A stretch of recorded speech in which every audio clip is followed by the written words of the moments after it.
Hello बच्चों, क्या हालचाल, कैसे हैं? स्वागत है आप सभी का बेटा एक और शानदार से सीरीज में जिसका नाम है हैशटैग एनटीकेबी। एनटीकेबी का मतलब है बेटा नीड टू नो बेसिस। जितना आपको जरूरत है सिर्फ और सिर्फ उतना ही बताया जाएगा, कुछ भी एक्स्ट्रा नहीं बताया जाएगा। कुछ भी एक्स्ट्रा मतलब अगर आपके एग्जाम के अंदर, आपके अपकमिंग नीट एग्जाम के अंदर अगर एक सवाल आएगा तो उसकी थ्योरी इसके अंदर कवर होगी, लेकिन इसके बाहर कोई थ्योरी उसकी नहीं होगी। ऐसा नहीं है कि जो पेपर में जितनी रिक्वायरमेंट है उससे ज्यादा थ्योरी हम लोग पढ़ने लग जाए, ऐसा कुछ भी नहीं होगा। तो जितना रिक्वायरमेंट है सिर्फ और सिर्फ उतना ही पढ़ेंगे, उससे ज्यादा कुछ नहीं पढ़ेंगे, ठीक है।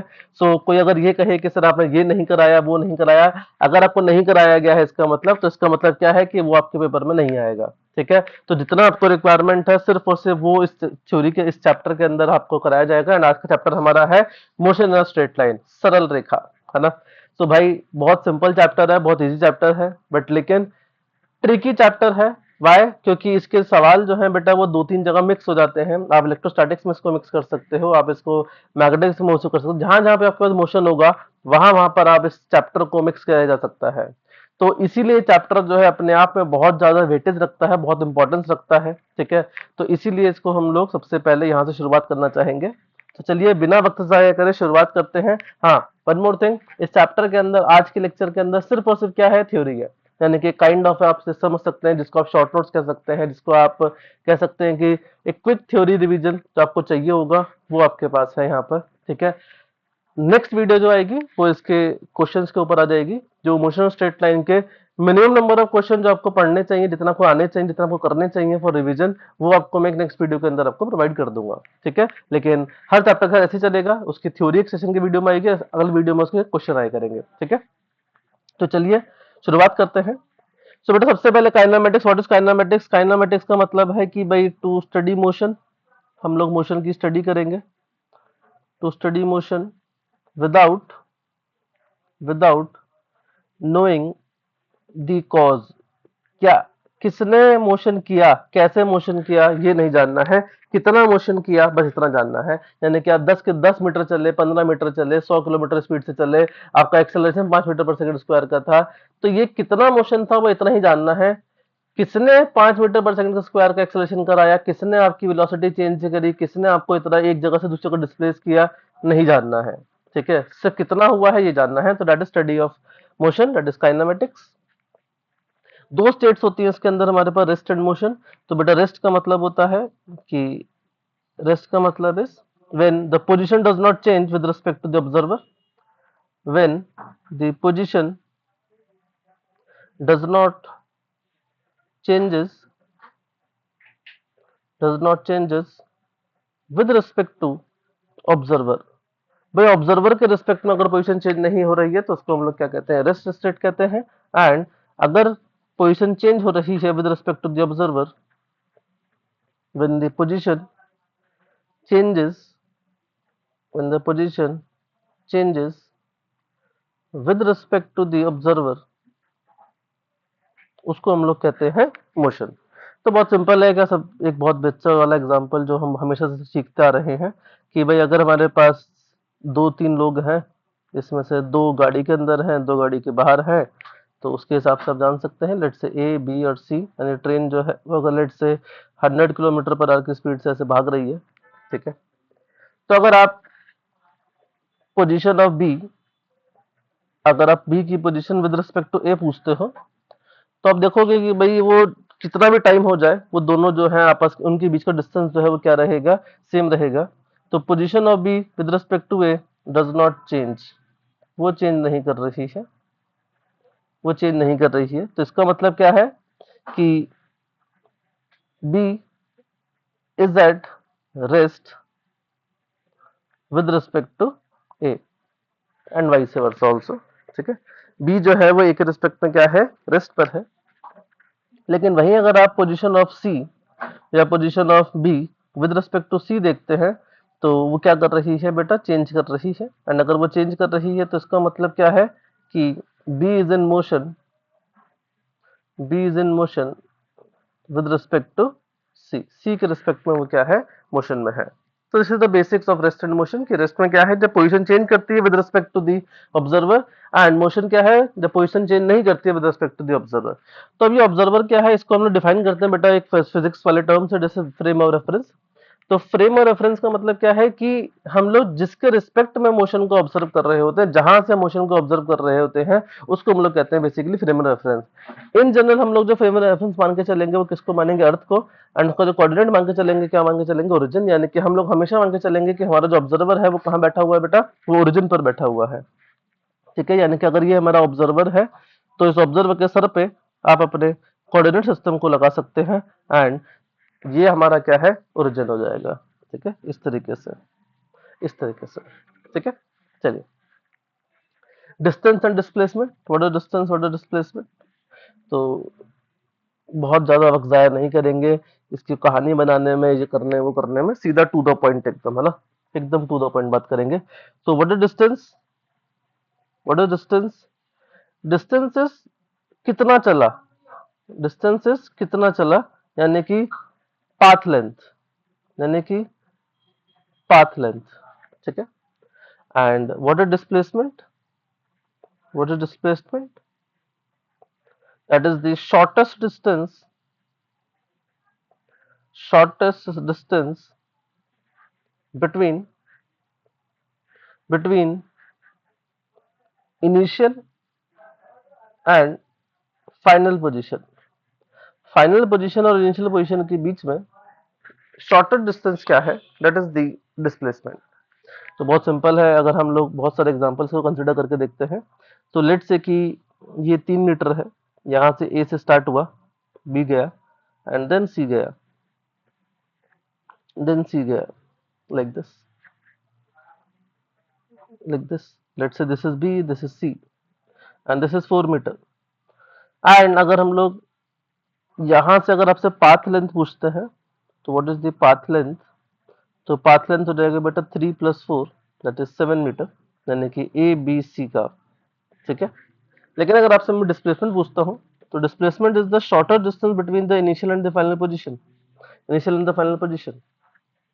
तो ये जो हमारा शॉर्टेस्ट डिस्टेंस है, ये अपना क्या हो जाएगा, हमारा डिस्प्लेसमेंट हो जाएगा। पाइथागोरस लगा के लिख सकते हैं, 3² + 4² कितना हो जाएगा बेटा, 5 मीटर हो जाएगा। तो यहाँ पर जो डिस्प्लेसमेंट आ जाएगा, यहाँ पर जो डिस्प्लेसमेंट आ जाएगा वो कितना आ जाएगा, 5 मीटर, 5 मीटर। क्लियर है? तो पाथ लेंथ का मतलब क्या है कि कितना चला, कौन से डायरेक्शन में चला, कैसे चला, उससे कोई मतलब नहीं है, लेकिन बस कितना चला इससे मतलब है। तो उन सबको आप ऐड करते चले जाओ, तो क्या हो जाएगा बेटा, वो आपका डिस्टेंस बन जाएगा, नहीं पाथ लेंथ बन जाएगा। एंड इनिशियल पोजीशन और फाइनल पोजीशन को अगर आप ज्वाइन करते हैं, तो आपसे हाथ पे क्या बन जाएगा, डिस्प्लेसमेंट बन जाएगा। ठीक है, तो इनके बारे में कुछ कुछ प्रॉपर्टीज हैं, कुछ कुछ प्रॉपर्टीज हैं, कुछ कुछ मतलब थ्योरी है इनकी, तो वो थ्योरी देख लेते हैं। तो distance first can never be negative, क्योंकि हमेशा क्या हो रहा है बेटा, पाथ आप कभी भी कम नहीं कर सकते हैं, पाथ लेंथ जो है वो हमेशा बढ़ती रहेगी, और जितना चलेंगे उतना पाथ लेंथ बढ़ती रहेगी। तो it can never be negative, कभी भी नेगेटिव नहीं हो सकता है, it can never be negative. Second, distance always increases with time, हमेशा क्या इंक्रीज करता है, विथ टाइम, टाइम के साथ साथ हमेशा क्या करेगा, बढ़ेगा, हमेशा बढ़ेगा। For a moving object, for a moving body, क्योंकि आप कह सकते हैं कि सर अगर कोई बॉडी रेस्ट पर है तब तो नहीं बढ़ेगा, है ना, तो रेस्ट वाली केस की बात नहीं कर रहे बेटा। अगर बॉडी मोशन में है तो उसके लिए डिस्टेंस हमेशा क्या करेगा, इंक्रीज करेगा। ठीक है, हमेशा इंक्रीज करेगा। अगर हमेशा इंक्रीज करेगा तो इसका मतलब क्या है कि distance can never decrease, distance can never decrease. तो इसका एक और मतलब है सिंपल सा, कि फॉर ए मूविंग ऑब्जेक्ट और for a moving body, for a moving body it can never be zero, it can never be zero, कभी जीरो नहीं हो पाएगा। ठीक है, it can never be zero for a moving body. Okay, and it's कैसी quantity है, it's a scalar quantity, it's a scalar quantity, ऐसा unit meter, and dimension, dimension of distance is L, meter लिखा हुआ है तो क्या हो जाएगा, एल हो जाएगा। ठीक है, ऐसे ही आप डिस्प्लेसमेंट के बारे में बातें लिख सकते हो, डिस्प्लेसमेंट के बारे में बातें लिख सकते हो। तो डिस्प्लेसमेंट के बारे में सबसे पहली चीज, it can B positive, it can B positive, negative, it can B positive, negative और जीरो। कुछ भी हो सकता है, ये पॉजिटिव भी हो सकता है, नेगेटिव भी हो सकता है और जीरो भी हो सकता है। फॉर एग्जांपल, पहला केस पॉजिटिव का केस ले लेते हैं। एग्जांपल, पॉजिटिव का केस लेते हैं। लेट से कि ये अपने पास origin x equal to zero, यहाँ पे हमारी इनिशियल पोजीशन है एंड फाइनल पोजीशन जो है x इक्वल टू 4 है। तो जो डिस्प्लेसमेंट हो जाएगा, डिस्प्लेसमेंट इसको s से रिप्रेजेंट करेंगे। तो s is equal to delta x, यानी कि x final minus x initial. तो ये आ जाएगा 4 माइनस जीरो यानी कि 4। तो ये आ गया अपना डिस्प्लेसमेंट। ठीक है, अगर हम लोग इसको ऐसे देखते हैं कि लेट से a इनिशियल है x equal to zero and यहाँ पर x is equal to minus two जो है ये अपनी फाइनल पोजीशन है। तो डिस्प्लेसमेंट इज डेल्टा x, तो ये हो जाएगा माइनस टू माइनस जीरो यानी कि माइनस टू, यानी कि किसी एक स्पेसिफिक डायरेक्शन में जा रहा है। ठीक है, एंड वो जो है अपोजिट है किसके, इनिशियल से। एंड अगर लेट से कि यहाँ से स्टार्ट किया और घूम के वापस यहीं पर आ गया, तो initial position is same as final position, तो डेल्टा एक्स इज जीरो। तो इस केस में जो डिस्प्लेसमेंट होगा वो क्या हो जाएगा, जीरो हो जाएगा। तो it can B positive, negative और जीरो, कुछ भी हो सकता है। It can B positive, negative और जीरो, कुछ भी हो सकता है। It may increase, it may increase और डिक्रीज, और डिक्रीज। ठीक है, ये बढ़ भी सकता है, घट भी सकता है, ऐसा कुछ नहीं है कि ये हमेशा एक जैसा ही रहेगा। And it is a vector quantity, यानी कि it have both the things. इसके पास मैग्नीट्यूड भी होगा, मैग्नीट्यूड भी होगा एंड डायरेक्शन भी होगी। फॉर एग्जांपल, एक डिस्प्लेसमेंट हुआ हमारा 4 मीटर ईस्ट में और एक डिस्प्लेसमेंट हुआ हमारा 4 मीटर वेस्ट में, तो both the displacement are different, क्योंकि दोनों का मैग्नीट्यूड भले ही सेम है लेकिन डायरेक्शन क्या है, डिफरेंट है। तो इसलिए हम लोग बोलते हैं कि ये क्या रहेगा, हमारा वेक्टर क्वांटिटी है। तो इसकी दोनों डायरेक्शन और मैग्नीट्यूड दोनों पर डिपेंड करता है कि कितना होगा। ठीक है, चलिए, ये हो गया डिस्टेंस और डिस्प्लेसमेंट की कहानी। आगे बढ़ते हैं, स्पीड। तो what is speed, what is speed? तो स्पीड इज बेसिकली कितना डिस्टेंस चला, और rate of change of distance आप कह सकते हैं। It is rate of change of distance. आप ऐसे बोल सकते हैं कि कितना डिस्टेंस चला, किस रेट से डिस्टेंस ट्रेवल कर रहा है। So this rate of change of distance आप ऐसे बोल सकते हैं। तो speed is basically nothing but, तो स्पीड को रिप्रेजेंट अगर हम लोग v से करते हैं, तो दिस इज नथिंग बट कितना डिस्टेंस चला, कितना डिस्टेंस चला डिवाइडेड बाय टाइम इंटरवल, कितने देर में चला, कितनी देर में चला। इसकी यूनिट क्या हो जाएगी, unit is metre per second. And अगर हम लोग बिगर यूनिट देखते हैं, तो ये तो ऐसा यूनिट हो गई, बड़ी यूनिट क्या हो सकती है, that is kilometre per hour. And what is the relation between them, 1 metre per second this is equal to 18/5 kilometre per hour. ठीक है, कैसी क्वांटिटी है, इट्स अ स्केलर क्वांटिटी,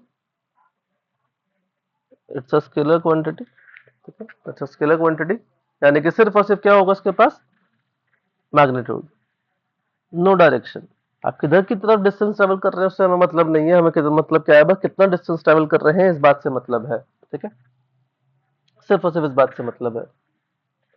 चलिए, अब दो तरह की स्पीड हो सकती है, uniform and non uniform speed. तो यूनिफॉर्म स्पीड का मतलब क्या है, uniform speed that is equal distance in equal time interval, equal time interval. Let's say कि कोई एक बॉडी मूव कर रही है एंड वो हर बार 10 मीटर कवर कर रही है 1 सेकंड में। t equal to 0, t equal to 1, t equal to 2 and so on. So हर बार अगर वो 10 मीटर कवर कर रही है हर 1 सेकंड के अंदर, तो हम लोग कहेंगे कि उसकी स्पीड क्या है, यूनिफॉर्म है। And what is non uniform speed? Non uniform speed, uniform speed को हम लोग बोल सकते हैं कांस्टेंट स्पीड, ठीक है। You can also use the word constant speed, you can also use the word constant speed. Then non uniform speed का मतलब unequal distance, unequal distance in equal time interval, same time interval में अलग अलग distance अगर cover कर रहा है, या फिर उल्टा कर देते हैं, equal distance, equal distance, equal distance in unequal time interval, unequal time interval. तो ऐसा भी आप कर सकते हैं, ठीक है। तो this is variable speed, variable speed. चलिए आगे बढ़ते हैं। Then we have velocity. What is velocity now? This is the nothing but this is rate of change of displacement. किस रेट से डिस्प्लेसमेंट चेंज हो रहा है, तो इसको हम लोग लिखते हैं represented by v, and this is ds by dt, ds by dt।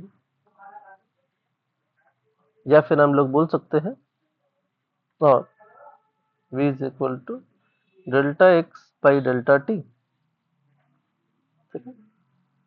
कितना डिस्प्लेसमेंट हो रहा है, कितने टाइम इंटरवल में हो रहा है, that is the velocity, that is the velocity.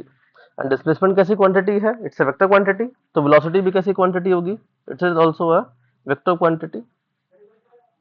ये भी क्या होगी, वेक्टर क्वांटिटी होगी, ठीक है। It is also a vector quantity. Unit same रहेगी मीटर पर सेकंड, यूनिट सेम रहेगी मीटर पर सेकंड, ठीक है। नाउ तो डिस्टेंस और वेलोसिटी, डिस्टेंस और डिस्प्लेसमेंट जैसे फर्क था वैसे ही फर्क किसमें होगा, वेलोसिटी और किसमें होगा, हमारे स्पीड में होगा। तो वेलोसिटी जो है वो हमारी हो सकता है कि इंक्रीज करे डिक्रीज करे, हो सकता है कि वो नेगेटिव हो जाए। तो नेगेटिव वेलोसिटी का मतलब क्या होगा, डायरेक्शन के हिसाब से डिपेंड करेगा। डिस्प्लेसमेंट नेगेटिव होगा तो वेलोसिटी भी क्या होगी, नेगेटिव होगी। तो यानी कि जिस डायरेक्शन में डिस्प्लेसमेंट होगा, तो हम लोग ऐसे लिख सकते हैं direction of velocity, direction of velocity, direction of velocity is in the is in the direction of displacement, the direction of displacement। तो जिस डायरेक्शन में डिस्प्लेसमेंट हो रहा होगा उस डायरेक्शन में क्या होगी, वेलोसिटी क्या कर रही होगी, होगी हमारी, ठीक है। चलिए अब दो तरह की वेलोसिटी हो सकती है, यूनिफॉर्म और non uniform.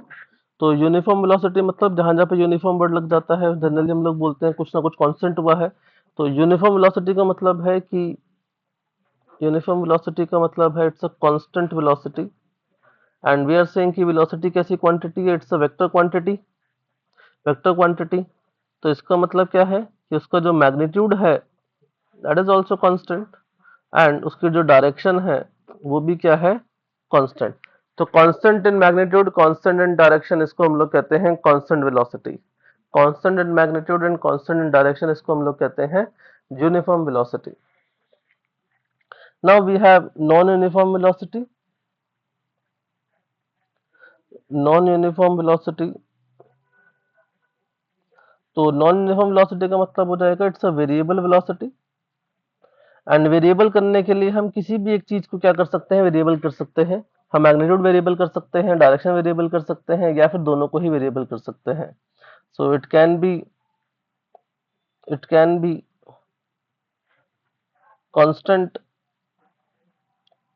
It can be variable speed,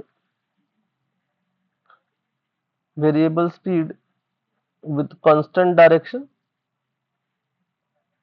constant direction यानी कि नो चेंज इन डायरेक्शन, लेकिन स्पीड क्या कर रही है, वेरी कर रही है। और it can be constant speed, constant speed with variable direction, और it can be variable speed, variable speed with variable direction, यानी कि डायरेक्शन भी बढ़ रही है, बदल रही है, स्पीड भी बदल रही है। सेकंड केस के अंदर स्पीड कांस्टेंट है एंड डायरेक्शन क्या है, वेरिएबल है, जैसा कि हमारा केस में होता है। It's a case of uniform circular motion. ठीक है, अगर आपने पढ़ा हुआ है तो आपको पता होगा कौन सा केस है। It's a uniform circular motion and this is the case of non uniform circular motion, non uniform circular motion. ठीक है, तो जब सर्कुलर मोशन डिस्कस करेंगे तो वहां पर डिस्कस कर लेंगे इसको। चलिए आगे बढ़ते हैं। नाउ एवरेज स्पीड क्या होती है? अब what is the average speed? It's a hypothetical concept, it's a hypothetical concept. तो एवरेज स्पीड का मतलब होता है we average total distance, total distance in given time interval divided by time interval, divided by time interval. कितना distance चला, कितने time में चला, this is the average speed. तो दो स्पेसिफिक केस हैं इसके अंदर। ठीक है, there are very two specific cases which we need to remember. So case one, अगर लेट से कि कोई बॉडी v1 स्पीड से चलती है t1 टाइम के लिए एंड v2 स्पीड के लिए चलती है t2 टाइम के लिए, तो आपको अगर आपको इसको एवरेज स्पीड निकालनी हो, एवरेज स्पीड निकालनी हो, तो v average by total distance हो जाएगा v1 t1 plus v2 t2 divided by time interval कितना हो जाएगा, that is t1 plus t2। So this is the v average. And अगर let say if t1 equal to t2 equal to t, यानी कि अगर हमारा time interval same हो जाए, तो उस केस में जो एवरेज हो जाएगा that will be equal to v1 plus v2 by 2। ठीक है, and this is the most important case जो आपको डायरेक्ट टिप पर होना चाहिए अगर आपको स्पीड में सवाल करना है एकदम तो। ठीक है, सवाल अगर एकदम स्पीड में करना है, रफ्तार में करना है, तो आपको क्या है, जरूरत पड़ेगी इन डायरेक्ट केसेस की। Case two, case two, case two, अगर यहाँ पर अपने पास लेट से कोई v1 स्पीड से जा रहा है, कोई v2 स्पीड से जा रहा है, एंड लेट से कि उसने x1 डिस्टेंस कवर किया पहले केस में, दूसरे केस में x2 डिस्टेंस कवर किया, यानी कि अब की बार आपको टाइम इंटरवल नहीं दिया गया है। तो अगर आपसे पूछता है कि एवरेज स्पीड कितनी होगी, तो आप लिखेंगे total distance is x1 plus x2 and divided by time interval. x1 distance cover करने के लिए उसको लगा v1 टाइम, मतलब x1 डिस्टेंस उसने कवर करने में उसकी स्पीड थी v1, तो टाइम लगा होगा x1 बाई v1, एंड दूसरे केस में x2 बाई v2। तो दिस इज द रिजल्ट। इसको सिंप्लीफाई करने को रिक्वायरमेंट है नहीं, कि ज्यादा सिंप्लीफाई कुछ होता नहीं है। लेकिन अगर दोनों बराबर होते, यानी कि इक्वल डिस्टेंस कवर कर रहा होता अलग अलग स्पीड से, तो इन दैट केस जो उसकी एवरेज स्पीड हो जाएगी that will be equal to twice v1 v2 upon में v1 plus v2। And again this is the very important case, बहुत ही इंपॉर्टेंट केस है। ठीक है, बहुत ही इंपॉर्टेंट केस है। ठीक है, इसको याद रखेंगे, एकदम टिप पर रखेंगे, है ना, दिल में बसा के रखेंगे। चलिए आगे बढ़ते हैं। Average velocity, average velocity is nothing but कि v average, this is nothing but कि डिस्प्लेसमेंट, नेट डिस्प्लेसमेंट जितना भी हुआ divided by time interval, divided by time interval. ठीक है, अब हमारे पास इसको करने के लिए एक दो केस हम लोग कर लेते हैं, जो हमारे सर्कुलर वाले केसेस हैं। उस केस में कितना कितना क्या हुआ ये अपने को पता होना चाहिए। सो लेट्स से कि अगर कोई पार्टिकल, लेट्स से कि कोई पार्टिकल किसी ए पोजीशन से बी पोजीशन पहुंच जाता है एंड घूमता है थीटा एंगल जिसका रेडियस आर है, तो first thing you need to calculate the distance. तो डिस्टेंस जो है उसका हो जाएगा that is by R theta, जो कि ए टू बी। तो distance is R theta, distance is R theta. Displacement इसका हो जाएगा, displacement this is 2r sin theta by 2, this is the displacement. And अगर आपको v पता चल जाए कि भाई लेट से कि ये किसी v कांस्टेंट स्पीड v से चल रहा है, तो आप लिख पाएंगे, अगर आपको एवरेज स्पीड चाहिए तो एवरेज स्पीड के लिए चाहिए होगा that is by R theta upon में टाइम, और टाइम तो क्या रहेगा, सेम ही रहेगा, टाइम विल नॉट चेंज। तो टाइम मतलब क्या रहेगा, दैट इज डिस्टेंस अपॉन में स्पीड, तो डिस्टेंस हो जाएगा आर थीटा अपॉन में v, तो कैंसिल आउट हो जाएगा, तो कितना आ जाएगा, v ही आ जाएगा। अगर कांस्टेंट से चल रहा है तो उसकी एवरेज भी क्या होगी, कांस्टेंट स्पीड v ही रहेगी। This is the average speed. लेकिन अगर आपसे पूछता है average velocity, so average velocity, तो उसके लिए अपने को चाहिए होता है डिस्प्लेसमेंट अपॉन में टाइम। तो displacement is 2r sin theta by 2 and divided by time, तो टाइम निकालने के लिए r थीटा बाई v। तो अब यहाँ से हम लोग क्या कर सकते हैं, इस r को r से कैंसिल आउट कर सकते हैं। तो this can be written as v times of sin theta by 2 divided by theta by 2। जो ऊपर वाला थीटा था उसको भी हम लोग क्या करते हैं, नीचे ले आते हैं ताकि याद करने में आसान हो जाए। तो v times of sin theta by 2 upon में theta by 2, this is the average velocity in case of a circular motion like this. ठीक है, चलिए आगे बढ़ते हैं। Instantaneous velocity, now what is this instantaneous velocity. भाई हम लोगों ने कहा कि जो एवरेज वेलोसिटी होती है that is equal to delta x by delta t, कितना डिस्प्लेसमेंट हुआ अपॉन में कितना टाइम इंटरवल, है ना। नाउ लेकिन अगर if delta x is very small, अगर डेल्टा एक्स बहुत छोटा हो जाए, delta x tending to zero and delta t tending to zero, बहुत छोटा हो जाए, टाइम इंटरवल बहुत छोटा हो जाए हमारा डिस्प्लेसमेंट, तो हमारा डेल्टा एक्स जो है वो कन्वर्ट हो जाएगा dx में, एंड डेल्टा टी जो है वो कन्वर्ट हो जाएगा किसमें, dt में। तो यहाँ से हम बोल पाएंगे, कि जब v एवरेज हो जाएगा, और v एवरेज जो है वो कन्वर्ट हो जाएगा किसमें, v एवरेज जो है वो किसमें कन्वर्ट हो जाएगा, that will get converted into v instantaneous. तो इंस्टेंटेनियस वेलोसिटी जो है वो हमारी हो जाती है बेटा dx बाई dt, यानी कि जहां पर हम लोग डिफरेंशिएशन का सहारा लेना शुरू कर देते हैं। बहुत बेसिक एग्जांपल ले रहा हूं, जैसे कि लेट्स से कि x is equal to t square plus 2t plus 5, and आपसे पूछता है कि velocity as a function of time, velocity as a function of velocity as a function of time, and time का function पूछता है आपसे, तो v इज इक्वल टू क्या हो जाएगा, that is dx by dt, तो ये हो जाएगा 2t प्लस 2, तो ये अपना आंसर हो जाएगा। ठीक है, तो डिफरेंशिएट किया है बस यहाँ पे, टी स्क्वायर का differentiation is 2t and 2t का इज 2 एंड 5 का डिफरेंशिएशन इज 0। तो इंस्टेंटेनियस का मतलब हो जाएगा that is dx by dt। ठीक है, एंड अगर हमारे पास कोई xt कर्व है, लेट्स से xt कर्व है हमारे पास, अगर कोई हमारे पास xt कर्व है, तो किसी भी पॉइंट पर जो स्लोप होगा, तो slope at a point is velocity.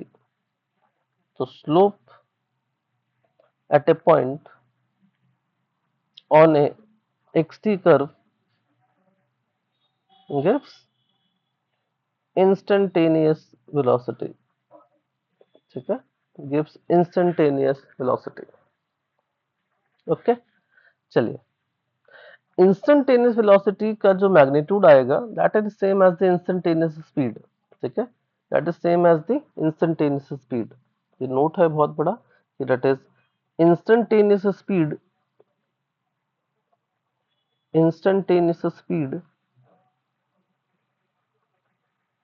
की जो वैल्यू है basically it's a magnitude of instantaneous velocity. उस इंस्टेंट पे जो वेलोसिटी है वही उसका जो मैग्नीट्यूड होगा वही क्या कहलाएगी, इंस्टेंटेनियस स्पीड। ठीक है, दिस इज वेरी इंपॉर्टेंट। ठीक है, यानी कि अगर आप सोचो कि आपकी जो कार का बाइक का जो मीटर है वो आपको क्या बताता है, दैट्स इंस्टेंटेनियस स्पीड, उस इंस्टेंट पे कितनी स्पीड है, एंड उस इंस्टेंट पे जो स्पीड का मैग्नीट्यूड होगा वही आपके उस टाइम पर उस इंस्टेंट पर वेलोसिटी होगी, है ना। क्योंकि उस बहुत छोटे से टाइम इंटरवल के लिए हम लोग किसी भी कर्व को क्या मानते हैं, स्ट्रेट लाइन। एंड उसमें हम मानते हैं कि डायरेक्शन जो है उसकी चेंज नहीं हुई होगी, तो इसीलिए हम लोग बोलते हैं कि भाई इंस्टेंटेनियस स्पीड जो है वो इंस्टेंटेनियस वेलोसिटी के मैग्नीट्यूड के बराबर ही होती है। ठीक है,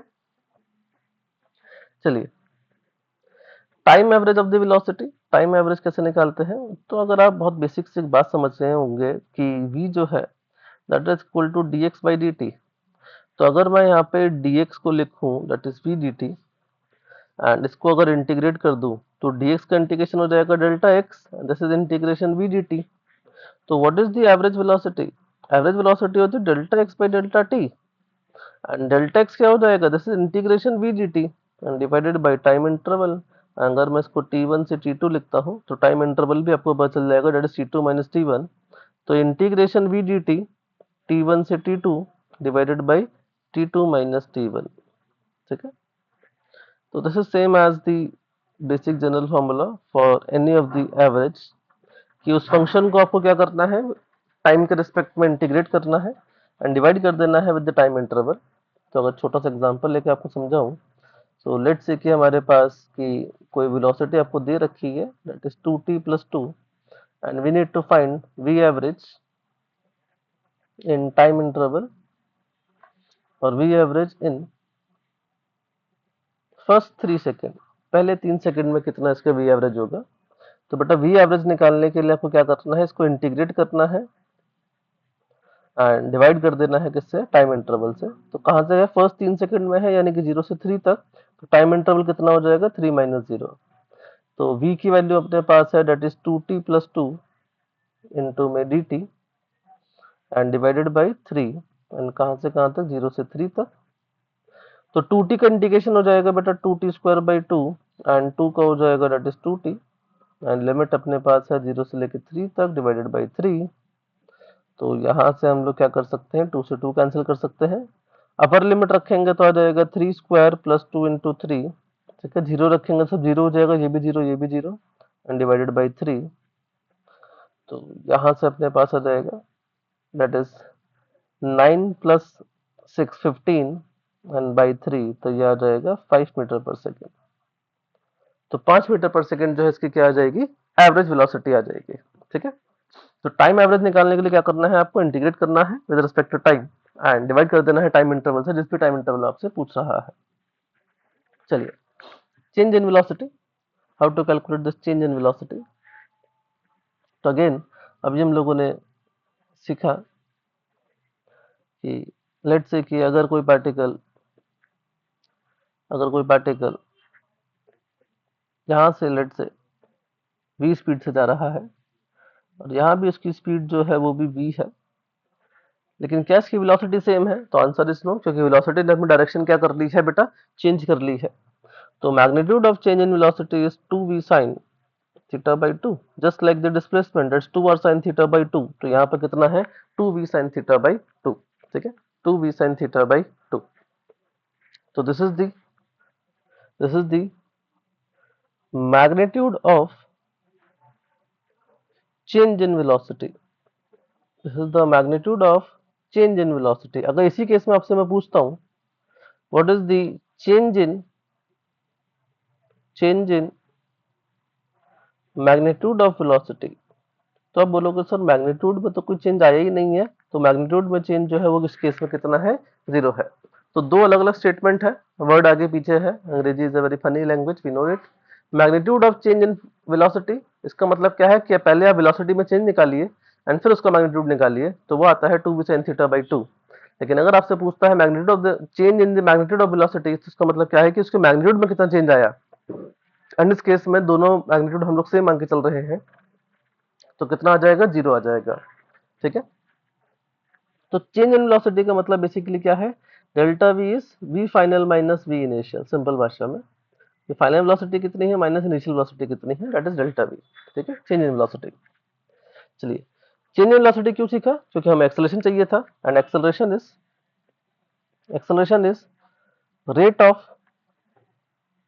rate of change of velocity, किस रेट से वेलोसिटी चेंज हो रही है, that is acceleration, rate of change of velocity. तो एक्सेलरेशन को हम लोग डिफाइन कर सकते हैं that is delta v by delta T, that is the average acceleration, this is the average acceleration, the delta v by delta t, a average acceleration, the delta v by delta t। लेकिन अगर हमें किसी instant पे चाहिए होगा तो हम लोग डेल्टा वी अगर बहुत छोटा हो जाएगा तो उसके बारे में बात करते हैं अभी थोड़ी देर में, अभी कर लेते हैं, कोई बात नहीं। If delta v tending to d v यानी कि बहुत छोटा हो जाए and delta t tending to d t ये भी बहुत छोटा हो जाए, तो जो हमारा एवरेज एक्सेलरेशन है, जो हमारा एवरेज एक्सेलरेशन है वो कन्वर्ट हो जाएगा किसमें, इंस्टेंटेनियस एक्सेलरेशन में। And this instantaneous acceleration this will be equal to dv by dt, कि उस इंस्टेंट पे कितना एक्सेलरेशन था ये अपने को पता होना चाहिए, तो that is dv by dt। ठीक है, इसकी जो यूनिट है, इसकी जो यूनिट है दैट इज मीटर पर सेकंड स्क्वायर, एंड इसके जो डायमेंशन हो जाएंगे, dimension of acceleration a, this is l t minus 2, this l t minus 2। ठीक है, तो this is the acceleration that is delta v by delta t अगर हम लोग एवरेज की बात कर रहे होते हैं, या फिर इंस्टेंटेनियस की बात करेंगे तो that is dv by dt, instantaneous की बात करेंगे तो dv by dt। Now what is uniform acceleration, जब magnitude and direction of the acceleration does not change in the given time interval, अगर उसका मैग्नीट्यूड और डायरेक्शन जो है एक्सेलरेशन की अगर वो चेंज ना हो with respect to the time interval, ठीक है, यानी कि टाइम इंटरवल के साथ कभी भी उसका डायरेक्शन चेंज ना हो, तो उसको हम लोग कहते हैं यूनिफॉर्म एक्सेलरेशन। बहुत बेसिक से एग्जांपल अगर हम लोग लेते हैं, for a small height, for small height, छोटी हाइट के लिए अगर बात करते हैं तो भाई अर्थ जो है सबको नीचे खींचती है एक कांस्टेंट एक्सेलरेशन से, जिसको हम लोग कहते हैं small g, acceleration due to gravity. And ये एक्सेलरेशन ड्यू टू ग्रेविटी जो है वो हमेशा ही नीचे की तरफ लगता है, चाहे मोशन कहीं भी हो, चाहे मोशन ऊपर हो, नीचे हो, दाएं हो, बाएं हो, कहीं पर भी हो, टेढ़ा हो, कैसे भी हो, लेकिन एक्सेलरेशन ड्यू टू ग्रेविटी जो है वो हमेशा कैसे रहता है बेटा, वो हमेशा नीचे ही रहता है, वो हमेशा नीचे की तरफ रहेगा। तो इसका मतलब इसका डायरेक्शन क्या है, हमेशा कांस्टेंट है। एंड अगर हम स्मॉल हाइट की बात कर रहे हैं तो इसका मैग्नीट्यूड भी क्या रहेगा, कांस्टेंट रहेगा। तो इसका मतलब ये हमारा कैसा हो जाएगा, it is a uniform acceleration. ये क्या हो जाएगा, इट्स अ यूनिफॉर्म एक्सेलरेशन। ठीक है, चलिए non uniform acceleration, again it's like कि acceleration is variable, acceleration is variable. भाई यूनिफॉर्म एक्सेलरेशन का मतलब है कि इसको मैग्नीट्यूड डायरेक्शन दोनों चेंज नहीं करा, तो नॉन यूनिफॉर्म का मतलब क्या हो जाएगा, नॉन यूनिफॉर्म का मतलब क्या हो जाएगा, वही केस, पहला case constant magnitude but variable direction, but variable direction, direction लगातार चेंज होती रहती है लेकिन मैग्नीट्यूड कैसा होता है, कांस्टेंट होता है। जैसा कहाँ देखने को मिलेगा, एग्जांपल क्या है इसका बेटा, इसका एग्जांपल है UCM, uniform circular motion. Uniform circular motion वहां पर जो एक्सेलरेशन होता है वो होता है वी स्क्वायर बाई आर, उसका मैग्नीट्यूड कांस्टेंट होता है लेकिन डायरेक्शन लगातार चेंज होती रहती है, इसलिए पार्टिकल जो है वो मूव करता रहता है सर्कुलर पाथ के अंदर। ठीक है, दूसरा हो सकता है हमारे पास that is variable magnitude, variable magnitude but constant direction, but constant direction. तीसरा हो सकता है variable magnitude as well as direction, यानी कि दोनों ही क्या हो, वेरिएबल हो, जैसे कि इसमें होता है हमारे पास नॉन यूनिफॉर्म सर्कुलर मोशन में होता है। ठीक है, नॉन यूनिफॉर्म सर्कुलर मोशन में होता है, वैल्यू भी बदलती जाती है एंड डायरेक्शन भी जो है वो लगातार चेंज होती रहती है। ठीक है, चलिए आगे बढ़ते हैं। एवरेज एक्सेलरेशन सिखा चुका हूं बेटा, that is average acceleration, a average this is equal to delta v by delta t, यानी कितना वेलोसिटी में चेंज आया डिवाइडेड बाय कितने टाइम इंटरवल में आया, this is the average acceleration. तो फॉर एग्जांपल अगर हम लोग बोलते हैं कि velocity is equal to let's say t square plus 2t plus 1, तो एवरेज एक्सेलरेशन अगर आपसे निकालने के लिए कहे ए एवरेज इन फर्स्ट 2 सेकेंड, पहले 2 सेकेंड में, तो हम लोग क्या करेंगे बेटा, बहुत सिंपल है, बहुत सिंपल है कि आप वेलोसिटी निकालिए v at t equal to 0, तो कितना आ जाएगा दैट इज 0 का स्क्वायर प्लस 2 इंटू 0 प्लस 1, तो ये आ जाएगा 1 मीटर पर सेकेंड। एंड अगर आपसे बोले कि एट टी इक्वल टू 2, तो आप बोलोगे sir v is equal to t, this will be equal to that is 2 square plus 2 into 2 plus 1, तो ये आ जाएगा 4 प्लस 4 प्लस 1 यानी कि 9 आ जाएगा, तो 9 मीटर पर सेकेंड। तो एवरेज एक्सेलरेशन जो है वो कितना हो जाएगा, what is the average acceleration, a average, A average हमारे स्क्रीन के साथ से अटक गया ऐसा लग रहा है बेटा, तो एक सेकंड रुक जाओ।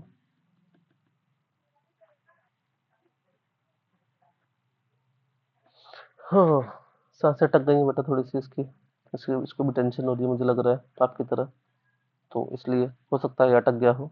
एक सेकंड रुक जाओ बस, अभी चल जाएगा मस्त एकदम।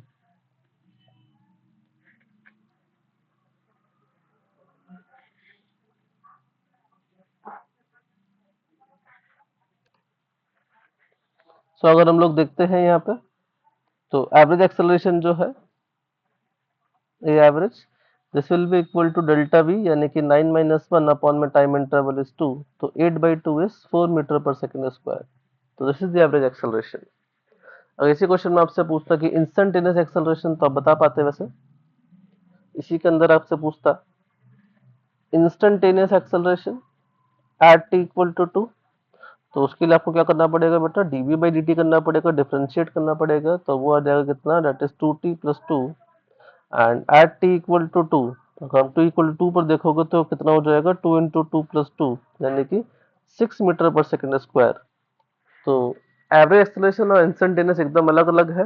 पूरी जर्नी में कितना रहा, दैट इज एवरेज, एंड एक पर्टिकुलर इंस्टेंट पे कितना है, दैट इज इंस्टेंटेनियस। चलिए, तो इंस्टेंटेनियस एक्सेलरेशन के बारे में बात कर ही चुका हूं मैं, that is a is equal to dv by d t. एक बहुत ही इंपॉर्टेंट बात है बेटा कि जो डायरेक्शन ऑफ एक्सेलरेशन होती है, direction of acceleration is in the is in the direction of is in the direction of change in velocity, not in the direction of velocity but in the direction of change in velocity। जिस direction में velocity change होती है, जिस direction में velocity change होती है is in the direction of change in velocity, जिस direction में वेलोसिटी चेंज होती है उस डायरेक्शन में आपका एक्सेलरेशन होता है, not in the direction of velocity. Confusion हो जाता है कि जिस डायरेक्शन में वेलोसिटी उस डायरेक्शन में एक्सेलरेशन होगा, आंसर इज नो। जिस डायरेक्शन में वेलोसिटी चेंज हो रही है, that is the direction of the acceleration. For example एक आदमी चलते चलते ऐसे मुड़ गया, लेट्स से कि 4 मीटर पर सेकंड से ईस्ट में चल रहा था एंड 4 मीटर पर सेकंड से वो नॉर्थ में चला गया, तो इसकी इनिशियल वेलोसिटी है ये, this is the final velocity.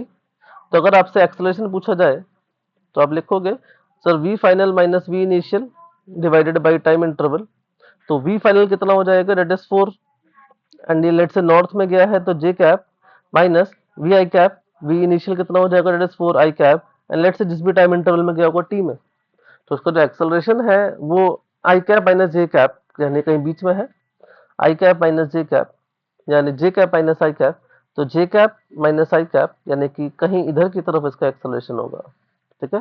This is somewhere इसका एक्सेलरेशन होगा, j कैप माइनस आई कैप, ठीक है। चलिए आगे बढ़ते हैं। Direction of acceleration relation with the direction of velocity, ये बहुत इंपॉर्टेंट है समझना कि कब रिटार्डेशन हो रहा है, कब एक्सेलरेशन हो रहा है, क्योंकि यही समझ में नहीं आता है कि सर कब एक्सेलरेशन हो गया, कब रिटार्डेशन हो गया। तो ये बहुत जरूरी है जानना कि कब एक्सेलरेशन हुआ, कब रिटार्डेशन हुआ। तो अगर वेलोसिटी और एक्सेलरेशन सेम डायरेक्शन में है, तो in that case, in this case velocity speed will increase, or I would write speed is increase, speed will increase। यहाँ पर जो स्पीड है वो क्या करेगी बेटा, इंक्रीज करेगी, ठीक है, speed will increase. And let's say कि वेलोसिटी हमारी पॉजिटिव डायरेक्शन में है लेकिन एक्सेलरेशन उसके अपोजिट डायरेक्शन में है, तो यहाँ पर हम लोग क्या बोलेंगे, the speed will decrease. And जहाँ पर स्पीड डिक्रीज कर रही है इसका मतलब क्या है, this is the case of retardation, this is the case of retardation और डिसेलरेशन, ठीक है। डिसेलरेशन, स्पीड घट रही है तो इसका मतलब रिटार्डेशन और डिसेलरेशन। अब ऐसा सिंगल साइन से नहीं बता सकते हैं कि भाई एक्सेलरेशन पॉजिटिव होगा नेगेटिव होगा, ठीक है। You can not predict with a single sign of velocity और एक्सेलरेशन कि इसका एक्सेल उस बॉडी की स्पीड बढ़ेगी घटेगी, तो आपको दोनों को साइन चाहिए होगा to check whether speed will increase or decrease, speed will increase or decrease, will increase or decrease. Check the sign of, check the sign or direction of both velocity and acceleration ठीक है।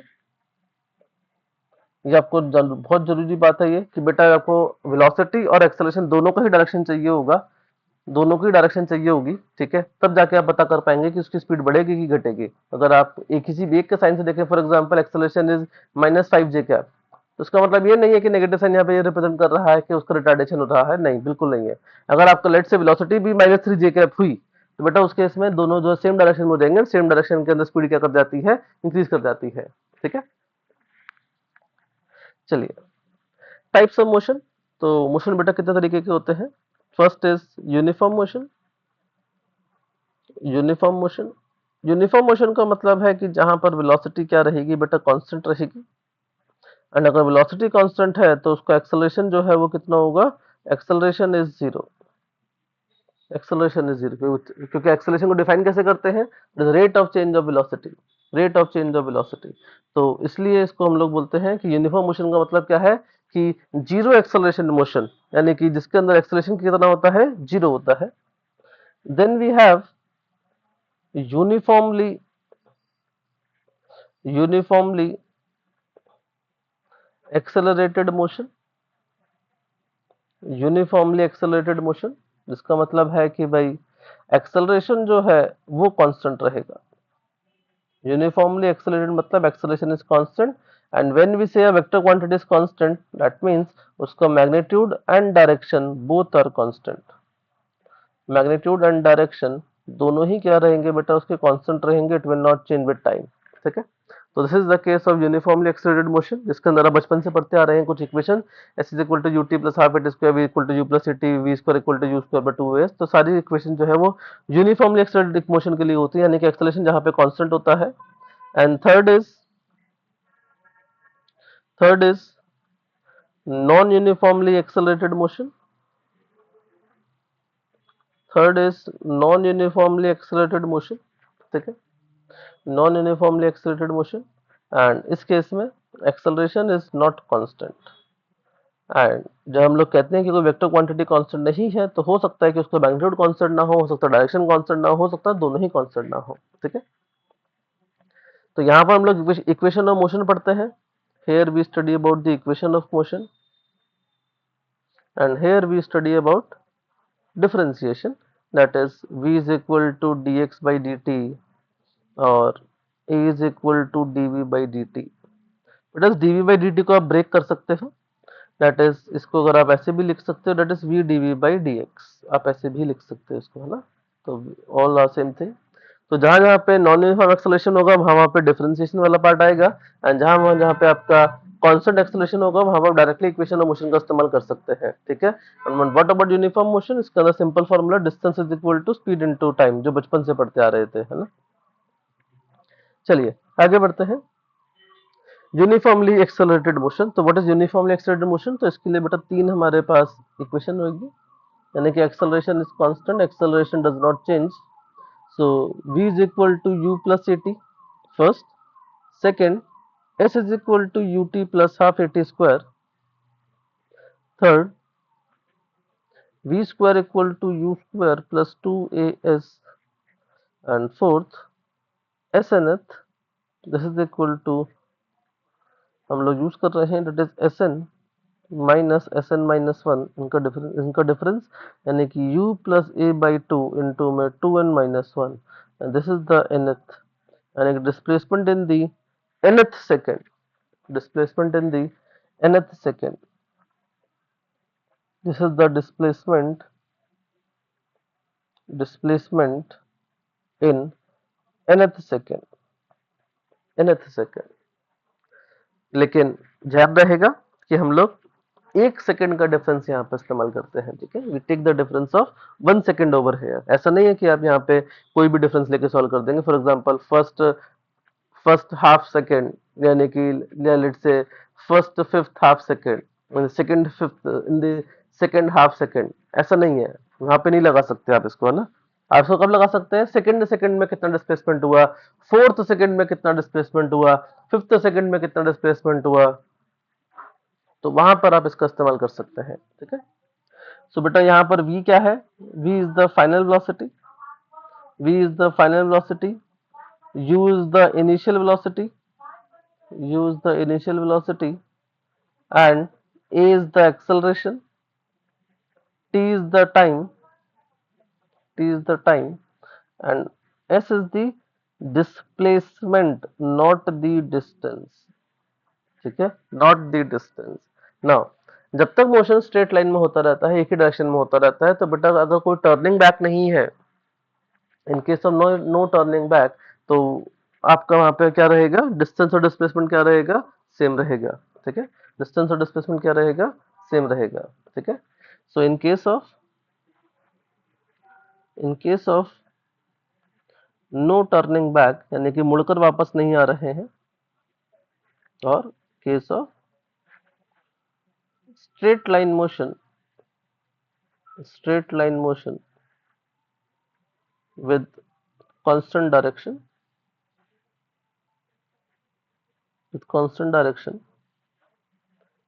distance is equal to displacement। Otherwise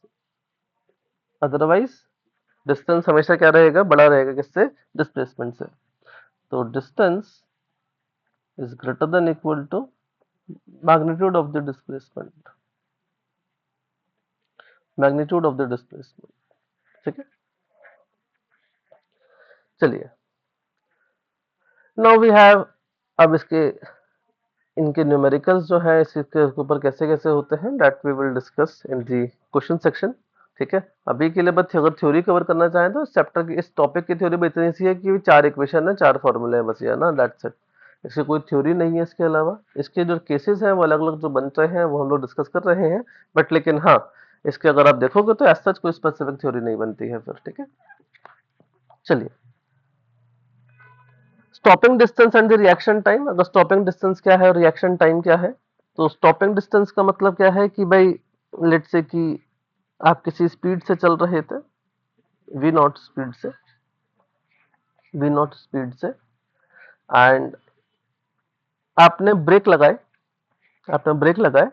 and थोड़ी देर के बाद आप जो है वो क्या कर गए? रुक गए। तो जहां से आपने चलना चालू किया और जहां तक आप रुक गए, this is the stopping distance. तो अगर हम लोग देखते हैं V square equal to U square plus 2as, तो final velocity is 0, initial velocity is v nought, तो हम बोल पाएंगे कि s is equal to v nought का स्क्वायर बाई 2a। ऑब्वियसली बात है, ब्रेक लगाए हैं तो आपने क्या करा होगा? रिटार्ड करा होगा। स्पीड भी घट रही है तो इसका मतलब क्या हो रहा होगा? रिटार्डेशन हो रहा होगा। तो ए विल बी नेगेटिव, लेकिन अब यहाँ पे जब सब कुछ डाल दिया है तो अब यहाँ पे डालने के बाद नो यूज ऑफ साइन, ठीक है। अब यहाँ पे कोई साइन यूज मत करना, ठीक है। No need of sign convention है, no need of sign convention. अब कोई साइन कन्वेंशन की जरूरत नहीं है, हम लोगों ने सारे साइन कन्वेंशन रखने के बाद ही इसको ड्राइव किया है, तो अब कोई अपने को जरूरत नहीं है, ठीक है। तो स्टॉपिंग डिस्टेंस जो है वो डायरेक्टली प्रोपोर्शनल आ रहा है किसके? वी नॉट के स्क्वायर के, ठीक है। एक बचपन में छोटी सी चीज हम लोग जानते थे कि F is equal to M A होता है, तो एक्सेलरेशन जो है वो एफ बाई एम हो जाता है। तो बेटा अब यहाँ से आप स्टॉपिंग डिस्टेंस का रिलेशन लिख सकते हो, that is V not square by 2। Acceleration की जगह पे आप लिख सकते हो एफ, तो यहाँ पे आप लिख सकते हो एक्सेलरेशन की जगह पे लिख सकते हो that is F by M, ठीक है। नाउ अगर आप m को ऊपर लेके जाओगे तो हो जाएगा M V not square by 2 into में f, ठीक है। And half M V not square जो हो जाएगा बेटा इनिशियल काइनेटिक एनर्जी हो जाएगी, तो initial kinetic energy by F आप ऐसे भी इसको लिख सकते हो, ठीक है। This is another variation of the stopping distance. And आपको जो जो जैसी भी प्रोपोर्शनलिटी आएगी वैसे यूज कर सकते हैं। फॉर एग्जांपल मास चेंज कर रहा है तो आप इसका इस्तेमाल कर सकते हैं, काइनेटिक एनर्जी चेंज कर रहा है तो इसका इस्तेमाल कर सकते हैं, वेलोसिटी चेंज कर रहा है तो इसका इस्तेमाल कर सकते हैं। तो they are different different methods. ठीक है। Now what is the reaction time?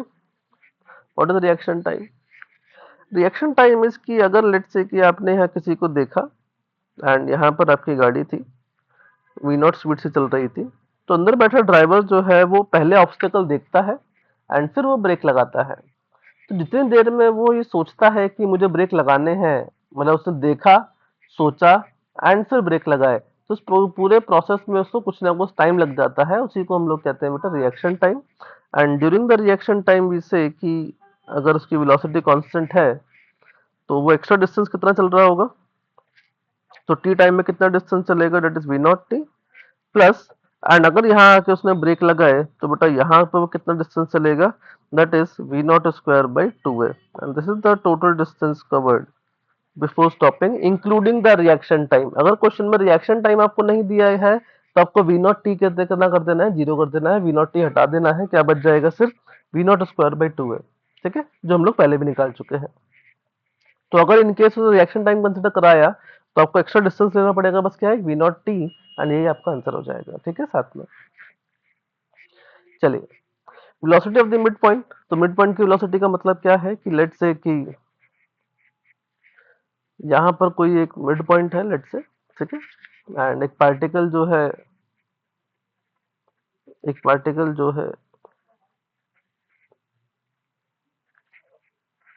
ये एक्सिस्टेंस है, ये भी एक्सिस्टेंस है।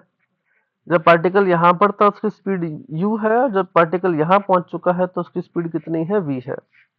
तो जब पार्टिकल बीचों बीच होगा, मिड पॉइंट पर होगा, यहाँ पर होगा, तब उसकी स्पीड कितनी होगी, तो ये हमें पता करना होता है। तो velocity at the mid point, तो मिड पॉइंट पर जो वेलोसिटी होती है that is equal to under root U square plus V square by two. ठीक है, मिड पॉइंट पर जो वेलोसिटी होती है वो कितनी होती है, under root U square plus V square by two. अगर ये पार्टिकल कांस्टेंट एक्सेलरेशन से क्या कर रहा है, मूव कर रहा है तो। ठीक है, ये मिड पॉइंट है, मिड पॉइंट मतलब एक्स और एक्स दोनों के बीच का है, इस तरीके से। इसका वेरिएशन कैसे आ सकता है भाई, कि लेट से कि यहाँ पर कोई पोल है एंड लेट से कि ट्रेन है, एक ट्रेन है एंड ट्रेन जो है वो 5 मीटर पर सेकेंड से ऐसे मूव कर रही थी। ठीक है, इस तरीके से जब उसका ये वाला हिस्सा ए पॉइंट यहाँ पर था, एंड जब ट्रेन का बी वाला हिस्सा यहाँ पहुंचेगा, let's say this is the B point, जब ट्रेन का बी वाला हिस्सा यहाँ पहुंचेगा तो अब ट्रेन की जो स्पीड है लेट से वो है 10 मीटर पर सेकेंड। ठीक है, तो ट्रेन का जब बीचों बीच वाला बॉक्स पहुंचेगा यानी कि मिड पॉइंट पर जब पहुंचेगा तो उस टाइम पर ट्रेन की स्पीड कितनी होगी, है ना। तो आप इसको ऐसे भी कर सकते हैं, तो यहाँ से जो वी एम पी आ जाएगा वो कितना आ जाएगा, दैट इज 5 का स्क्वायर प्लस 10 का स्क्वायर बाई टू, तो कितना आ जाएगा 100 plus 25 that is 125 by two का रूट। ठीक है, चलिए आगे देखते हैं। पहले एक्सेलरेशन देन रिटार्डेशन, यानी कि पहले बॉडी एक्सेलरेट कर रही हो फिर रिटार्ड कर रही हो। तो लेट्स से एक्सेलरेशन अगर अल्फा से है, रिटार्डेशन हमारा बीटा से है। ठीक है, एक्सेलरेशन एक्सेलरेशन अल्फा से है एंड रिटार्डेशन जो है वो बीटा से है, एंड वापस रेस्ट पे आ जाता है। रेस्ट से ही स्टार्ट किया था, रेस्ट पे ही वापस आ गया है। एंड टोटल टाइम जो लग रहा है वो कितना लग रहा है, टी। टोटल टाइम का मतलब है जब स्टार्ट किया जब रुका उस दौरान जो टाइम लगा दैट इज टी। तो मैक्सिमम वेलोसिटी कितनी रीच करेगा, तो इसके लिए बहुत सिंपल सा ग्राफ बना सकते हैं, ऐसा वीटी ग्राफ बना सकते हैं, ऐसा ऐसा, this is the VT graph. एंड ये हो जाएगी इसकी maximum velocity that is V max. तो जो मैक्सिमम वेलोसिटी हो जाएगी that will be equal to alpha beta T divided by alpha plus beta, this is the maximum velocity. And इसका जो एरिया हो जाएगा बेटा वो डिस्प्लेसमेंट हो जाएगा, इसका डिस्टेंस हो जाएगा, तो that will be equal to alpha beta t square upon में twice alpha plus beta. This is the total distance covered. ठीक है, this is the total distance covered जो उसका चलेगा उस टाइम पर। ठीक है, तो डायरेक्ट रिजल्ट है बेटा, डायरेक्ट रिजल्ट आपको याद करने हैं ये। ठीक है, बहुत काम के हैं। एंड वन मोर रिजल्ट आपके लिए बहुत इंपॉर्टेंट हो जाएगा कि अगर लेट से ये टी वन टाइम इंटरवल के लिए एक्सेलरेट करा है एंड T2 टाइम इंटरवल के लिए ये रिटार्ड किया है, ठीक है। T2 टाइम इंटरवल के लिए एक्सेलरेट किया है, T1 टाइम इंटरवल के लिए एक्सेलरेट किया है, एंड T2 टाइम इंटरवल के लिए क्या करा है, डिसेलरेट किया है। तो alpha T1 should be equal to beta T2, this is the one of the most important condition, and T1 plus T2 जो है वो टोटल टाइम के बराबर हो जाएगी, दैट इज Tk, ठीक है। तो ये चार इक्वेशन का इस्तेमाल कर कर आप कोई भी सवाल इस तरीके का आप डायरेक्टली सॉल्व कर सकते हैं without much use of time, ठीक है। चलिए, मोशन अंडर ग्रेविटी, मग कहते हैं इसको बेटा, मग। तो मग वाली जो प्रॉब्लम्स होती हैं बेटा, मग वाली प्रॉब्लम्स को समझने के लिए सबसे इंपॉर्टेंट है हमारे पास कि इसका साइन कन्वेंशन का इस्तेमाल करना। तो साइन कन्वेंशन जो है, अगर आप किसी भी इक्वेशन में साइन कन्वेंशन का इस्तेमाल करेंगे तो आपको कभी भी कोई दिक्कत नहीं आएगी, ठीक है। तो साइन कन्वेंशन का बहुत ध्यान रखेंगे।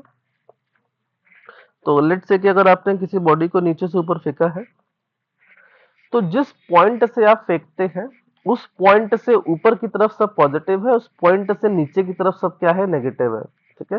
यानी कि अभी समझो कि हमारा जो पॉइंटर प्रोजेक्शन है वहीं पर ही हम लोग क्या मानते हैं, ओरिजिन मानते हैं। तो उस पॉइंट के ऊपर जो भी है वो सब पॉजिटिव है, उस पॉइंट के नीचे सब क्या है, नेगेटिव है। तो अगर मैं आपसे कहूं कि भाई इसका u है, डिस्प्लेसमेंट s है, एक्सेलरेशन g के बराबर है, तो साइन बताओ एक बार। u के साइन क्या होंगे बेटा, u के साइन होंगे सर पॉजिटिव होंगे। s का साइन क्या होगा सर, ऊपर जा रहा है तो पॉजिटिव होगा। एक्सेलरेशन का साइन क्या होगा सर, एक्सेलरेशन हमेशा नीचे की तरफ है तो ये नेगेटिव होगा, माइनस सी। सेम वे अगर लेट से कि ऊपर से नीचे फेंका होता u, ऐसे फेंका होता, तो डिस्प्लेसमेंट नीचे, एक्सेलरेशन नीचे, रिलेशन वेलोसिटी भी नीचे, तो u is negative, s is negative, a is negative, ठीक है, सब नेगेटिव हो जाता है। तो ये बेसिक साइन कन्वेंशन है अपने पास जो अपने को पता होना चाहिए, ठीक है। चलिए, कुछ कुछ बातें फटाफट से। अगर आपने किसी को यू स्पीड से फेंका है तो मैक्सिमम हाइट पहुंचने में, एट मैक्सिमम हाइट, उसकी जो स्पीड हो जाएगी बेटा, फाइनल स्पीड वो कितनी हो जाएगी, 0 हो जाएगी। And time to reach the maximum height, यानी कि एसेंट का जो समय है, नीचे से ऊपर जाने का जो समय है, वो क्या हो जाएगा बेटा, दैट इज यू बाई जी। वो यू बाई जी के बराबर हो जाएगा, वो यू बाई जी के बराबर हो जाएगा। एंड जो डिसेंट का समय है, जो उतरने का समय है, उतरने का समय है, जितनी स्पीड से आपने इसको फेंका था उतनी ही स्पीड से ये वापस आएगा, यानी कि ये फाइनल स्पीड जो है वो यू रहेगी। एंड इस केस में जो टाइम ऑफ डिसेंट होगा, यानी कि उतरने का जो समय होता है, वो भी कितना होगा बेटा, यू बाई जी। तो कितनी देर के लिए हवा में रहा, टाइम ऑफ फ्लाइट, कितनी देर के लिए हवा में रहा, दैट इज 2u बाई जी, ठीक है। कितनी देर के लिए हवा में रहा, 2u by G. Maximum height कितनी अचीव करी, मैक्सिमम हाइट अचीव करी बेटा यू स्क्वायर बाई 2g, ठीक है। मैक्सिमम हाइट कितनी अचीव करी, यू स्क्वायर बाई 2g, और समय कितना लगा, दैट इज 2u बाई जी। तो लेट से कि अगर आपने किसी पार्टिकल को ऐसे फेंका है तो पार्टिकल ऐसे पूरा घूम के वापस नीचे आएगा इस तरीके से। तो किसी भी एक h हाइट पर वो जाते वक्त और आते वक्त सेम हाइट पर होगा, दोनों में डायरेक्शन अलग अलग होगी, लेकिन हाइट क्या रहेगी, ग्राउंड से वो सेम रहेगी। और अगर डायरेक्शन अलग है तो टाइम भी अलग अलग होगा, लेट से t equal to t1 time पर, और लेट से जैसे t equal to t2 time पर। तो बेटा दो इंपॉर्टेंट रिलेशन है, that is t1 plus t2 जो है, this is equal to time of flight, यानी कि 2u by ji, and t1 into t2 जो है वो किसके बराबर है, that is twice h by g, 2h by g के बराबर है। यानी कि जो हाइट होगी that will be equal to, half g t1 t2। जिस हाइट पर वो, जिस वो सेम हाइट पर होगा, नीचे जाते वक्त, नीचे से ऊपर जाते वक्त, और ऊपर से नीचे आते वक्त, जब वो सेम हाइट पर होगा, एंड टाइम अगर आपको पता है t1 t2, तो आप डायरेक्टली लिख पाओगे कि वो किस हाइट पर ऐसा होगा, ठीक है। तो ये बहुत इंपॉर्टेंट है, ये बहुत ही ज्यादा इंपॉर्टेंट है बेटा, बहुत सारे सवाल एकदम चुटकियों में कर देगा ये, ठीक है। It's very very important, very very important, ठीक है। ये सारे सवाल आपके, ये जो फॉर्मूले आपके लिखे हुए हैं, this is very very important बेटा, ठीक है। बहुत ज्यादा काम के फॉर्मूले हैं ये। चलिए आगे बढ़ते हैं। लेट्स से कि पार्टिकल को अगर रिलीज करते हैं फ्रॉम सम हाइट h, किसी भी हाइट h से अगर हम पार्टिकल को रिलीज करते हैं, तो क्या होगा, ठीक है।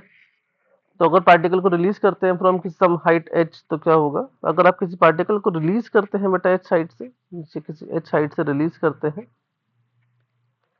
h हाइट से रिलीज करते हैं, तो यहाँ से रिलीज किया है तो u इज इक्वल टू 0, तो बेटा वो किस जो डिस्प्लेसमेंट होगा that will be equal to ut plus half gt square. And अगर साइन कन्वेंशन रखते हैं तो s negative, u negative and g भी नेगेटिव हो जाएगा। तो ये तो जीरो है ही क्योंकि रिलीज किया है, तो माइनस माइनस कैंसिल हो जाएगा, तो S is equal to half G T square. तो डिस्प्लेसमेंट जो है वो टी स्क्वायर का फंक्शन आ रहा है। तो इसका मतलब क्या है कि आप हर एक सेकंड में आप देख सकते हैं कि जो डिस्प्लेसमेंट कितना कितना होगा, ठीक है। तो अगर हम लोग लेट से ऐसे बोलते हैं, टी इक्वल टू वन में,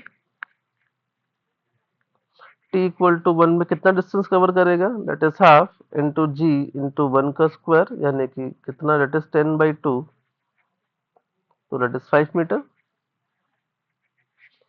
t इक्वल टू 2 सेकेंड में कितना डिस्टेंस कवर करेगा, that is half G into 2 का स्क्वायर, तो कितना आ जाएगा बेटा, यह आ जाएगा दैट इज 40/2 यानी कि 20 मीटर, ठीक है। इस तरीके से तो अगर आप रेशियो लिखोगे सेकेंड्स का कि भाई 0 से t1 में रेशियो, 0 से t2 में, यानी कि स्टार्टिंग से लेके एंड तक, है ना, और लेट से रेशियो 0 से लेके t3 तक एंड सो ऑन ऐसे लिखोगे, तो बेटा रेशियो जाएगा 1:4:9:16 and so on, that is T square का रेशियो बनेगा, ठीक है। लेकिन अगर आप रेशियो लिखते हो 0 से t1 का रेशियो, t1 से t2 का रेशियो, t3 से t2 से t3 का, t2 से t3 का, तो इन दैट केस बेटा जो रेशियो हो जाएगा वो हो जाएगा 1:3:5:7:9, एंड इसी को हम लोग कहते हैं गलीलियो रेशियो, गलीलियो रेशियो बहुत इंपॉर्टेंट है, ठीक है। दोनों ही रेशियो बहुत काम के हैं। तो ये क्या है, कितना डिस्टेंस चला in the first second, second second, third second, fourth second, ठीक है। तो ये है क्या है, this is distance in in tth second, किसी भी टीएथ सेकेंड में कितना डिस्टेंस कवर किया, दैट इज, ये हो जाएगा हमारा गलीलियो रेशियो इस तरीके से, ठीक है, टीएथ सेकेंड में। एंड ये हमारा हो जाएगा distance in T second, this is distance in T seconds, ठीक है, डिस्टेंस इन टी सेकेंड्स। एक और इंपॉर्टेंट होता है बेटा इसमें कि इक्वल डिस्टेंस कितने टाइम इंटरवल में कवर करेगा, यानी कि सारे डिस्टेंस अगर एक्स एस है तो टाइम इंटरवल कितना कितना लगेगा, ठीक है, टाइम इंटरवल कितना कितना लगेगा। तो लेट से कि ये टाइम इंटरवल लगा t1, ये टाइम इंटरवल लगा t2, ये टाइम इंटरवल लगा t3, ये हमारा हो गया t4 एंड सो ऑन। तो इक्वल डिस्टेंस कवर करने के लिए अलग अलग टाइम इंटरवल्स आते हैं। तो पहला टाइम इंटरवल हो जाएगा हमारा 0 से t1, फिर हो जाएगा t1 से t2, फिर हो जाएगा t2 से t3 and so on. And ये होता है बेटा 1:√2-1 ratio √3-√2 ratio √4-√3 and so on, ठीक है। यानी कि इक्वल डिस्टेंस कवर करने का टाइम इंटरवल का ratio, ratio of ratio of time interval, time interval to cover equal distance, ratio of the time interval to cover equal distance, ठीक है। Equal distance cover करने का जो रेशियो का time होगा, that is 1:2 ratio 1 ratio √3-√2 √4-√3 and so on, ठीक है। चलिए गलीलियो रेशियो में डिस्कस कर चुका हूं बेटा। देन पार्टिकल को अगर ऊपर फेंकते हैं वर्टिकली अपवर्ड या vertically downward from some height h, तो क्या होगा। अच्छा एक और चीज, एक और इम्पोर्टेंट चीज इस केस में कि अगर किसी पार्टिकल को आपने यहां से फेंका है यहाँ से फेंका है, तो जब वो नीचे पहुंचेगा तो उसकी स्पीड जो होगी that is under root 2 gh, अगर आपने उसको h साइड से फेंका है। एंड यहाँ से यहाँ तक आने में जो टाइम लगा होगा that is time of flight, तो टाइम ऑफ फ्लाइट हो जाएगा that is under root 2h/g। ठीक है, time of flight is under root 2h/g and जो स्पीड हो जाएगी वो कितनी हो जाएगी, that is under root 2gh। चलिए, पार्टिकल को रिप्रेजेंट करते हैं वर्टिकली अपवर्ड और downward from the same height h, from some height h, यानी कि आप पार्टिकल को ऊपर फेंक सकते हैं, पार्टिकल को नीचे फेंक सकते हैं। तो हो सकता है कि पार्टिकल को आप किसी हाइट h से ऊपर फेंक दें, हो सकता है कि आप पार्टिकल को किसी हाइट h से नीचे फेंक दें, कुछ भी कर सकते हैं आप, आपकी मर्जी है भाई, है ना, आपको क्या करना है। तो पार्टिकल को आप नीचे से ऊपर फेंक सकते हैं, पार्टिकल को ऊपर से नीचे फेंक सकते हैं, कुछ भी कर सकते हैं। तो लेट्स से कि पार्टिकल अगर घूम फिर के नीचे वापस यहाँ पहुंचता है तो उसके बाद स्पीड होगी v, ऐसे ही जब नीचे पहुंचेगा यहाँ पर तो स्पीड v होगी लेट्स से। तो मैं दोनों केस में स्पीड लिखता हूँ, let's say v1 this is v2, and time के बारे में बात भी करता हूँ। तो पहले केस में अगर मैं इसकी स्पीड निकालना चाहता हूँ तो मैं यूज करूंगा v1 square equal to v square equal to u square by 2as।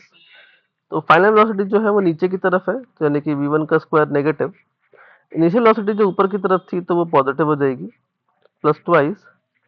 अगर आप यहाँ से देखते हैं तो यहाँ से सब कुछ ऊपर पॉजिटिव, डिस्प्लेसमेंट नीचे कैसा होगा, नेगेटिव। फाइनल डिस्प्लेसमेंट जो है वो नीचे की तरफ है, तो displacement is negative and g is also negative, तो माइनस h। तो ये आ जाएगा v1 का square equal to u square plus 2gh, यानी कि बेसिक इक्वेशन जो आपकी है। नाउ इसके अंदर आपको कोई भी साइन कन्वेंशन इस्तेमाल नहीं करना, सारे साइन मैंने रख दिए हैं, ठीक है। एंड ऐसे अगर आप टाइम के बारे में बात करना चाहोगे कि टाइम कितना लगा होगा, तो टाइम निकालने के लिए आप लिख सकते हैं s is equal to U T plus half A T square. तो डिस्प्लेसमेंट जो है वो नीचे की तरफ हुआ है minus H, and this is U, time of flight is T, and acceleration is negative, acceleration is negative. तो आप लिख पाओगे यहाँ पे that is minus half G T square. And ये जो क्वाड्रेटिक इक्वेशन है ये आपको टोटल टाइम देगी यहाँ से लेके यहाँ तक पहुंचने का, ठीक है, यहाँ से लेके यहाँ तक पहुंचने का, डिस्प्लेसमेंट हम लोग यहाँ पे माइनस एच ले रहे हैं, ठीक है। नाउ ऐसे इसके लिए लिख सकते हो दैट इज नीचे की तरफ है तो माइनस वी टू का स्क्वायर, नीचे की तरफ है तो माइनस यू का square, plus acceleration is always negative minus G, and displacement भी नीचे की तरफ हो रहा है तो माइनस एच, तो V two square is equal to U square plus 2gh। तो ऑब्जर्वेशन अगर आप चेक करोगे, सेम हाइट से अगर किसी पार्टिकल को सेम स्पीड से ऊपर फेंको या सेम स्पीड से नीचे फेंको, जब ग्राउंड पर पहुंचेगा तो दोनों स्पीड क्या होंगी, सेम होंगी, दोनों स्पीड क्या होंगी, सेम होंगी, लेकिन टाइम अलग अलग लगेगा। एंड यहाँ पर जो टाइम लगेगा वो क्या लगेगा, that is minus H minus U T minus half G T square, negative पूरे में से ही कैंसिल कर दो तो H is equal to U T plus half G T square, ठीक है। तो यहाँ से आप टाइम निकाल सकते हैं, ठीक है। तो लेट्स से कि इस केस में टाइम लगा होगा t1 एंड इस केस में टाइम लगा होगा t2, और लेट्स से आप उसी हाइट से किसी पार्टिकल को यहाँ पे ड्रॉप कर देते, छोड़ देते, एंड इस केस में टाइम लगा होता t, तो दिस t जो होता है बेटा ये लगता है it is root over t1 t2। Again important result है, डायरेक्ट रिजल्ट है कि अगर आपने किसी पार्टिकल को नीचे से ऊपर फेंका है उसमें टाइम लगा t1, ऊपर से नीचे फेंका तो दैट इज t2, एंड अगर आपने ड्रॉप किया है उसमें t लगा है तो उनके बीच में रिलेशन क्या है, t is equal to root over t1 t2, ठीक है। चलिए, नॉन यूनिफॉर्मली एक्सटेंडेड मोशन। तो बेटा नॉन यूनिफॉर्मली एक्सटेंडेड मोशन के अंदर हम लोग बेसिक बातें जानते हैं, that is v is equal to dx by dt, first thing. Second thing, acceleration is equal to dv by dt, and इसको आप लिख सकते हैं that is v dv by dx also, अगर आपको पोजीशन और वेलोसिटी के बीच में रिलेशन चाहिए होता है तो, ठीक है, ऐसे भी लिख सकते हैं। ये आपका डिफरेंशियल फॉर्म, आप रिवर्स भी कर सकते हैं, यानी कि अगर आपको डेल्टा एक्स निकालना है कितना हुआ तो that is integration V D T, अगर आपको चेंज इन वेलोसिटी निकालना है डेल्टा वी तो आप निकाल सकते हैं that is integration A D T, and आप यहाँ से वी डी वी का स्क्वायर वी डी वी को इंटीग्रेट कर सकते हैं, and that is integration of A D X के बराबर, ठीक है। तो these are the different possibilities जो आप यहाँ पे कर सकते हैं। तो डिफरेंशिएशन से ऐसे और एक्सेलरेशन से ऐसे, यानी कि वी दिया हुआ है, टी का फंक्शन, आपको पोजीशन निकालना है, डिस्प्लेसमेंट निकालना है, तो आप इंटीग्रेट करेंगे। लेकिन आपको एक्स दिया गया है तो आपको डिफरेंशिएट करना पड़ेगा ताकि वी निकल जाए, ठीक है। एंड इसी बात से ही यहाँ से हमें समझ में आती हैं कुछ कुछ बातें, जैसे कि जैसे कि एक्सटी ग्राफ का जो स्लोप है, एक्सटी ग्राफ का जो स्लोप है वो देगा आपको instantaneous velocity. Then VT graph का जो स्लोप है वो देगा आपको एक्सेलरेशन, ठीक है। एंड अगर हम उल्टा सोचे, that is area of VT, area of VT ये आपको देगा डिस्प्लेसमेंट, डिस्प्लेसमेंट। अगर इस तरीके से है, लेट्स से A1 और ये A2, तो डिस्प्लेसमेंट जो है वो हो जाएगा A1 माइनस A2, ठीक है। एंड डिस्टेंस जो हो जाएगा वो हो जाएगा that is A1 plus A2, ठीक है। यानी कि नेगेटिव वाले को भी पॉजिटिव बना के ऐड कर दो तो वो क्या हो जाएगा, डिस्टेंस हो जाएगा, ठीक है। एंड ऐसे ही एरिया ऑफ AT ये देगा आपको चेंज इन वेलोसिटी, कि वेलोसिटी में कितना चेंज आया, ठीक है। तो these are some basic things जो आपको नॉन यूनिफॉर्मली एक्सेलरेटेड मोशन में हेल्प करेगा सॉल्व करने के लिए। चलिए ग्राफ के बारे में बात कर ही चुका हूँ। अगर पोजीशन टाइम ग्राफ है तो टेंजेंट किसी भी पॉइंट पर जो है वो क्या देगा आपको, इंस्टेंटेनियस वेलोसिटी। यानी कि अगर इस पॉइंट पर यहाँ पर कोई टेंजेंट आपने ड्रॉ करी तो इसका जो स्लोप होगा it is tan theta, it is m, तो ये बराबर होगा किसके, dx बाई dt के। एंड dx बाई dt जो है वो क्या देता है, दैट इज इंस्टेंटेनियस वेलोसिटी, ठीक है। चलिए अगर दो पॉइंट्स को ज्वाइन कर देते हैं तो लेट से कि यहाँ से यहाँ तक इस तरीके से, ये अब एक कॉर्ड बन गई है क्योंकि दो पॉइंट पर टच कर रही है, तो इसके हम लोग स्लोप लिख सकते हैं, इसका स्लोप लिख सकते हैं। तो late say this is x, this is t, तो ये अगर हमारे पास t2 है, ये अपने पास लेट से t1 है, यहाँ पे x1 है एंड यहाँ पे x2 है, इस तरीके से। तो व्हाट इज tan थीटा, अब tan थीटा यहाँ पे हो जाएगा परपेंडिकुलर अपॉन में बेस, और ये हो जाएगा x2 माइनस x1 और ये हो जाएगा t2 माइनस t1। तो tan थीटा जो है ये हो जाएगा x2 माइनस x1 अपॉन में t2 माइनस t1, और x2 माइनस x1 क्या होता है delta x, t2 minus t1 क्या होता है delta t, and this is nothing but v average. तो कॉर्ड का जो स्लोप है वो क्या देता है आपको, एवरेज वेलोसिटी देता है, और टेंजेंट का जो स्लोप है वो क्या देता है आपको, that is instantaneous velocity. Then velocity time graph पे जो स्लोप है किसी भी पॉइंट पर, वेलोसिटी टाइम ग्राफ का जो स्लोप है at any point, at any point, at any point, किसी भी पॉइंट पर जो आपका स्लोप है ये आपको क्या देगा, that is tan theta, this is equal to m, this is equal to dv by dt, and dv by dt क्या होता है, instantaneous acceleration. Then slope of the chord joining two points on the velocity time graph gives the average acceleration. अगर हम लोग किसी दो points को join कर देते हैं vt ग्राफ पे ऊपर, कि किसी भी दो पॉइंट्स को ज्वाइन कर देते हैं vt ग्राफ के ऊपर, तो let's say this is v2, this is v1, t1, t2। तो अगेन ये बन जाएगा अपने पास v2 माइनस v1 और ये बन जाएगा t2 माइनस t1। तो जो हमारे पास v एवरेज आएगा, सॉरी, जो हमारे पास इसका स्लोप आएगा, तो स्लोप हो जाएगा tan theta, and that will be equal to v2 minus v1 upon में t2 minus t1। And v2 minus v1 का मतलब होता है delta v, t2 minus t1 का मतलब होता है डेल्टा t। तो ये बन जाएगा हमारे पास एवरेज एक्सेलरेशन। तो किसी भी दो पॉइंट्स को ज्वाइन कर देंगे तो और उसको स्लोप निकालते हैं तो वो क्या देगा आपको, एवरेज एक्सेलरेशन।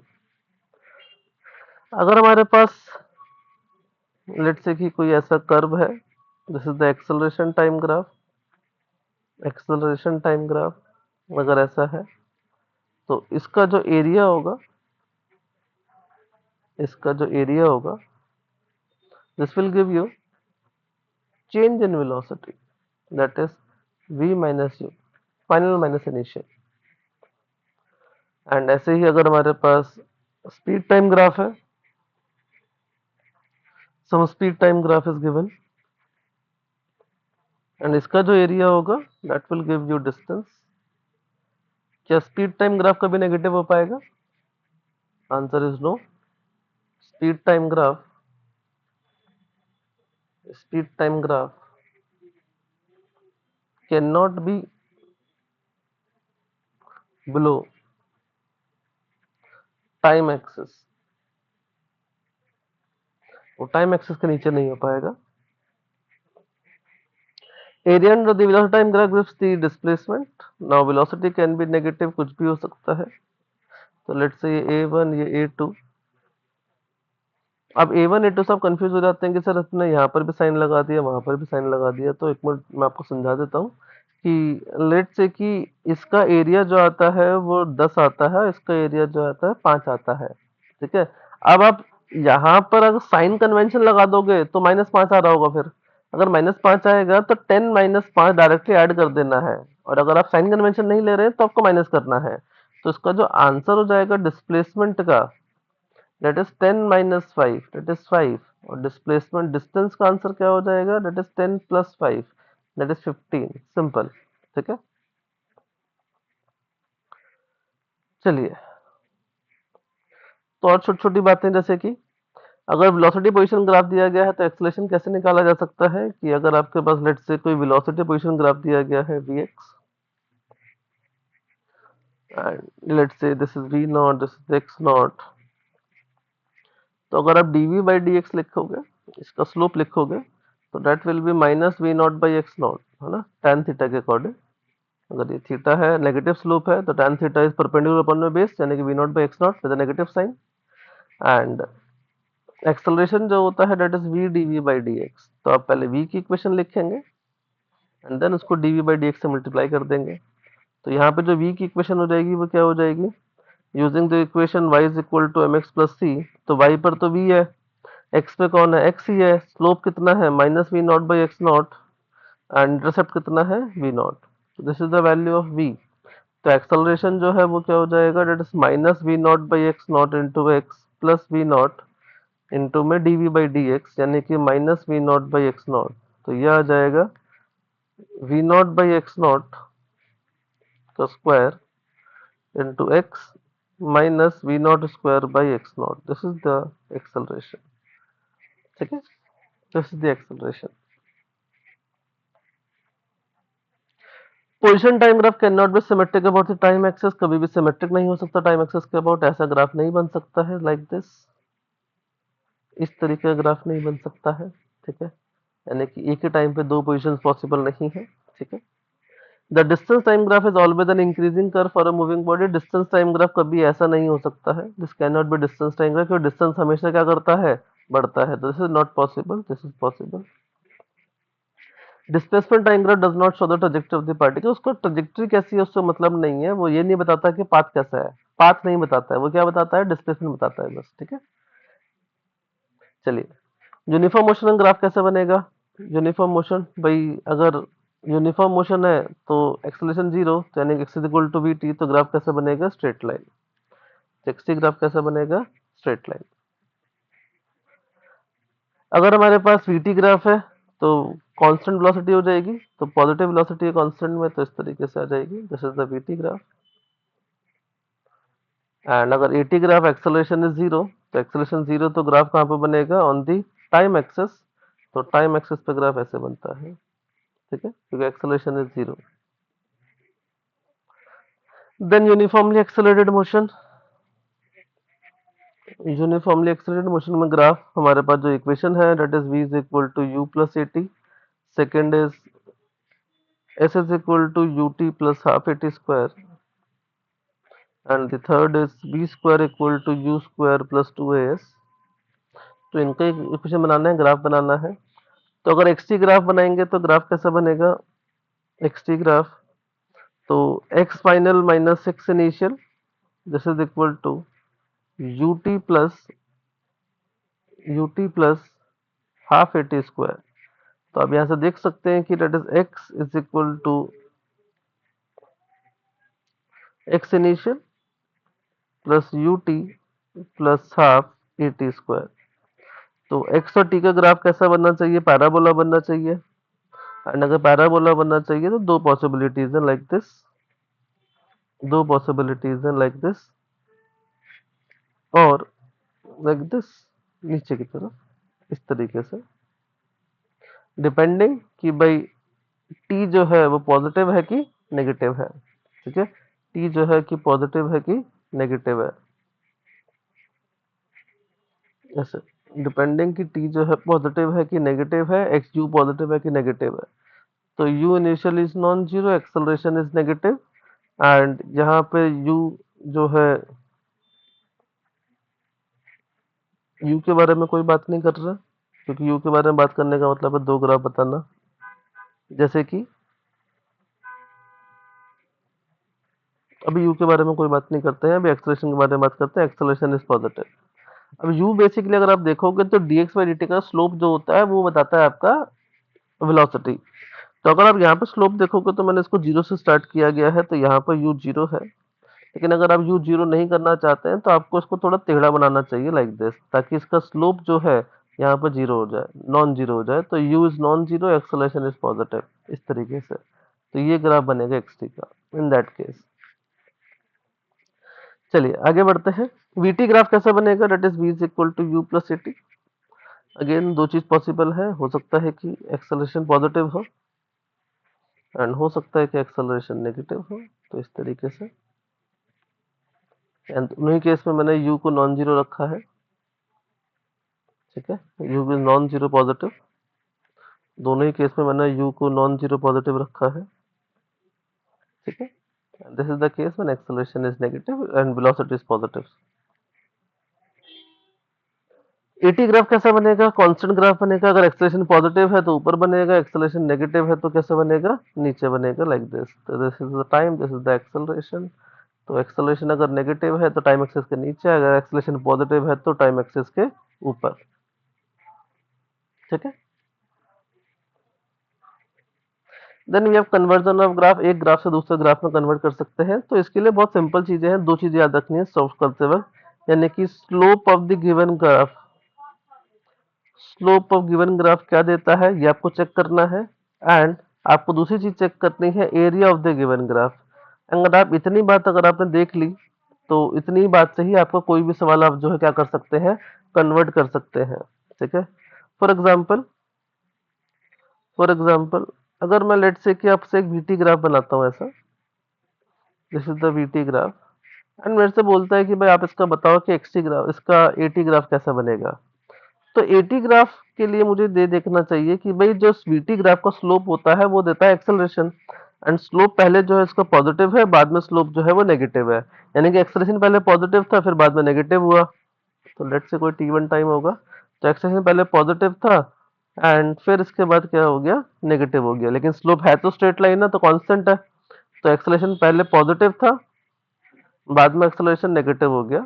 तो पहले एक्सेलरेशन पॉजिटिव फिर नेगेटिव, एंड कांस्टेंट था, स्लोप लाइन स्ट्रेट लाइन था तो कांस्टेंट था। तो कुल मिला के बस आपको दो चीजें देखनी होती है, ग्राफ क्या है, उसका स्लोप क्या है और उसका एरिया क्या है, इन्हीं से ही आपको सवाल देखना है बस। ठीक है, तो गिवन ग्राफ का पहले स्लोप देखो क्या देता है एंड उसका एरिया क्या देता है, इन चीजों से ही आप क्या कर सकते हैं, सवाल को ऑप्शन लिमिट करके बड़ा आसानी से क्या कर सकते हैं, वेरीफाई कर सकते हैं। सो बच्चों इसी के साथ हमारा थ्योरी वाइज जो है मोशन स्टेट लाइन खत्म हो चुका है। आई होप आप सभी लोगों को मजा आया होगा, आपने फटाफट से कुछ थ्योरी रिवाइज कर ली होगी। एंड अब इसके क्वेश्चन प्रैक्टिस के लिए अलग से सेशन लगाएंगे एंड उसके अंदर हम लोग जो है इस चैप्टर के ही क्या करेंगे, क्वेश्चन करेंगे। इनकेस अगर आपको किसी चैप्टर का पहले जल्दी चाहिए हो रिवीजन के, लेट से कि आपसे उसका रिवीजन नहीं हो पा रहा है, आपको कोई पहले चाहिए हो, तो आप डेफिनेटली इस कमेंट सेक्शन के अंदर आप उस चैप्टर का नाम लिख देंगे तो मैं उसका पहले वीडियो बना दूंगा, otherwise I will go with the flow जैसे चल रहा है। ठीक है, तो चलिए बच्चों, मिलते हैं अगले वीडियो में, तब तक के लिए बाय बाय, टेक केयर, शंपा खैर, and do like the channel and subscribe. Bye bye.